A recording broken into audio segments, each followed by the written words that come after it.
In this video, I'll be making a retro background something similar to this one. To do that, I'll be using the construct grid path effect as well as the perspective path effect. And towards the end, I'll show you guys how to change the color of your design with just one click. With that said, let's begin. So to begin, I'm just going to click on the rectangle tool, hold Ctrl and Shift on the keyboard and make a perfectly round square of about that size. And to apply the construct grid path effect, I need a stroke. So I'll add a stroke and I'll remove its fill color. And the stroke is way too thick, so just come over to the stroke style tab and just give it a much thinner stroke. And make sure that the join is set to miter join, by the way. We need sharp edges right here, like that. And then with this object selected, come over to the path effects menu. And if you can't find it, come over to path, click on path effects. That will open up the path effects menu, and then here you want to look for construct grid right there at the bottom. And that turns your shape into a grid, a 5x5 grid by default. We just want to change these values to about 30 in the x-axis and about 30 on the y-axis. There are no specific set values, you can use whatever you want, but I'm just going with that for the purpose of this demonstration. I'm going to give this a pink stroke color like that, and I'll make a rectangle for the background. Let's lower that to the bottom, and let's click on the grid right here, and let's make it a little bit bigger. About that much, and let me just roughly place it in the center like that of the rectangle of the background. And with the construct grid path effect still active, I'm just going to minimize that and apply the perspective path effect.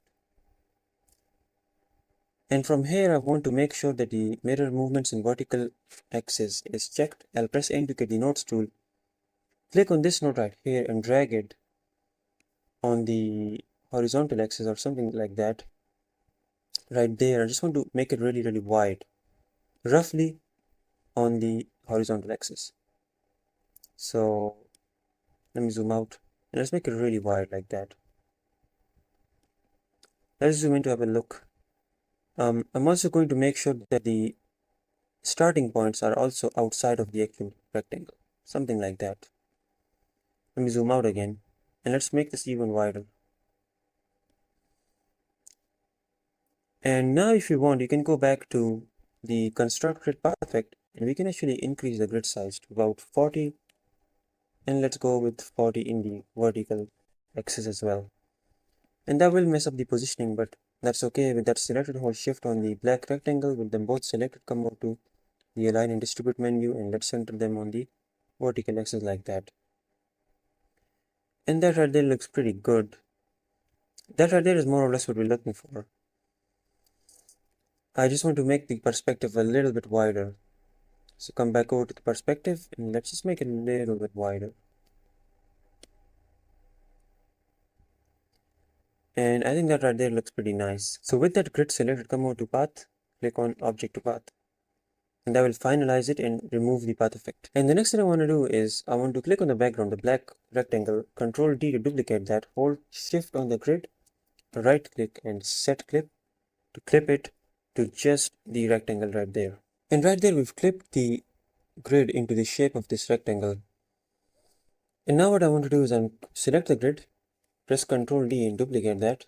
And let's give the duplicate a little bit of blur. Let's give that a blur of about 6, close to 6%. And let's duplicate this blurred copy. And this will give us an effect something similar to this one, where it's glowing on the edges like that. And right there, our grid is more or less complete. The background is complete. We just need to enhance it a little bit to just give it a little bit of a better look. To do that, I'm just going to make a thin rectangle that goes over the horizon, something like that. And let's place it right below the grid actually. So I'll lower it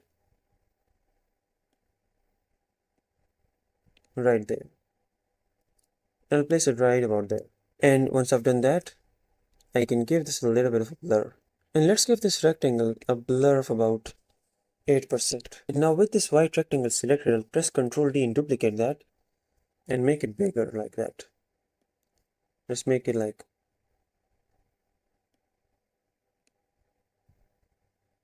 about that much. And right there looks not too bad. A blur of about 30% and a size of about that much. It looks not too bad. And with that done, I'll just select over the blurred object, the two blurred objects that we created, the two rectangles. So the white rectangle as well as the pink rectangle. I'll press Ctrl G with them both selected. And I'll click right there on the black background. Press Ctrl D to duplicate that. Hold Shift on this blurred object. Right click and set clip to limit it to the scope of the design. Lastly, one more thing I want to show is how to change the color of this to any color you want. I'm just going to click on the background rectangle, press Ctrl D and duplicate that, and then from the blend mode on the fill tab, I want to change the blend mode to color. And a black color will obviously make it black and white, but that's not what we're looking for. You can now change the color to any color you want, and the entire design will take that color. Right, we can change the color to a blue color or any other color you want, and the entire design takes that color. If you want, you can place the text object above it and it won't be affected.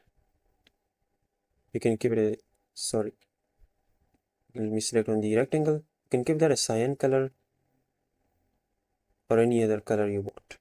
And by the way, if you guys want to know how to make this text object, let me zoom in on that. You can see that the text object has a gradient with 4 stops. And the key to making this text effect is you go from a gradient with 4 stops and you start with a really dark color and then go to a really bright color. Then you go back to a really dark color to get that nice sharp transition, and then go back to a really bright color. For the stroke, you do the exact opposite. You start with a really bright color, go to a really dark color, and then you go with a really bright color and dark color. So bright to dark for the stroke, and the exact opposite, dark to bright for the fill color. And that really is all you have to do to make the text effect. That's it for this video. If you like this video, you may also enjoy one of these.